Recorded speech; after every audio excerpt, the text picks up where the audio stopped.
क्या शैतान हमेशा से एक भयानक रूप में आता है, या वह कभी साधारण दिखने वाली चीजों का उपयोग करता है? अदन की वाटिका में एक सर्प हव्वा से बात करता है। वह उसे धोखा देता है। मानव इतिहास बदल जाता है। लेकिन प्रश्न आज भी वही है। क्या वह केवल एक सांप था, या वह स्वयं शैतान था? आज हम इस विषय को भावना से नहीं, बल्कि बाइबल के प्रकाश में समझेंगे।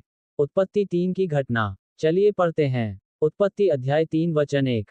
यहोवा परमेश्वर ने जितने वन पशु बनाए थे, उन सब में सर्प सबसे धूर्त था।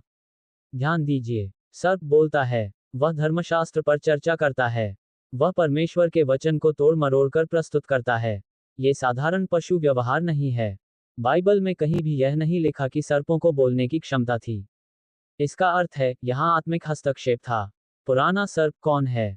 अब हम नया नियम देखते हैं। प्रकाशित वाक्य अध्याय 12 वचन 9। वह बड़ा अजगर अर्थात वही पुराना सर्प, जो इब्लीस और शैतान कहलाता है। यहाँ स्पष्ट पहचान दी गई है। पुराना सर्प इक्वल्स शैतान। फिर प्रकाशित वाक्य अध्याय 20 वचन 2। उस पुराने सर्प को, जो इब्लीस और शैतान है। ये 2 बार पुष्टि है। बाइबल स्वयं व्याख्या करती है। हमें कल्पना करने की आवश्यकता नहीं। क्या सर्प केवल प्रतीक था? कुछ धर्मशास्त्री कहते हैं कि यह सिर्फ प्रतीक है। लेकिन सोचिए, परमेश्वर ने उसे शाप दिया। कहा कि वह पेट के बल चलेगा और धूल चाटेगा। अगर वह सिर्फ प्रतीक होता, तो वास्तविक सर्प जाति पर प्रभाव क्यों? इससे स्पष्ट है, वास्तविक सर्प मौजूद था, लेकिन उसके पीछे कार्य करने वाला शैतान था। जैसे लूका अध्याय 22 वचन 3 में शैतान इस्करियोती में प्रवेश करता है, उसी प्रकार उसने सर्प को माध्यम बनाया। शैतान की रणनीति। सर्प ने हव्वा से क्या कहा? क्या सचमुच परमेश्वर ने कहा? ये हमला कहाँ था? परमेश्वर के वचन पर। शैतान की 3 मुख्य रणनीतियां। परमेश्वर के वचन पर संदेह, परमेश्वर के चरित्र पर प्रश्न, पाप को आकर्षक बनाना। आज भी यही हो रहा है। विचार आते हैं, इतना भी क्या प्रार्थना करना? थोड़ा पाप कर लेने से क्या होगा? क्या सच में परमेश्वर ने ऐसा कहा? युद्ध मन में शुरू होता है। पहली सुसमाचार घोषणा। उत्पत्ति अध्याय 3 वचन 15। स्त्री का वंश तेरे सिर को कुचल डालेगा। यह बाइबल की पहली मसीही भविष्यवाणी है। स्त्री का वंश, ये संकेत है कुंवारी जन्म की ओर।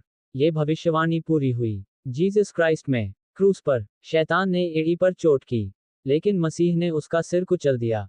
कुलुसियों अध्याय 2 वचन 15। हमारे जीवन के लिए शिक्षा।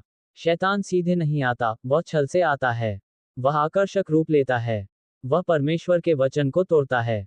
इसलिए बाइबल गहराई से पढ़ें, वचन याद रखें, हर विचार को जांचें, जैसा जीसस क्राइस्ट ने जंगल में किया। उन्होंने हर प्रलोभन का उत्तर वचन से दिया। अंतिम निष्कर्ष। तो क्या अदन का सर्प शैतान था? बाइबल के अनुसार हाँ। उसने वास्तविक सर्प का उपयोग किया। उसका उद्देश्य मनुष्य को परमेश्वर से अलग करना था। लेकिन कहानी वहीं समाप्त नहीं होती। अदन में गिरावट हुई, पर गोलगोथा में विजय हुई। शक्तिशाली समापन। अगर शैतान ने हव्वा को धोखा दिया, तो वह आज भी प्रयास करता है।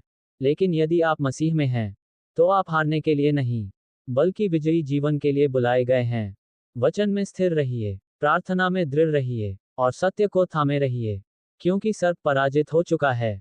वीडियो समाप्ति लाइन। अगर यह शिक्षा आपके लिए आशीष बनी हो, तो इस वीडियो को शेयर करें, ताकि और लोग भी बाइबल के सत्य को जान सकें।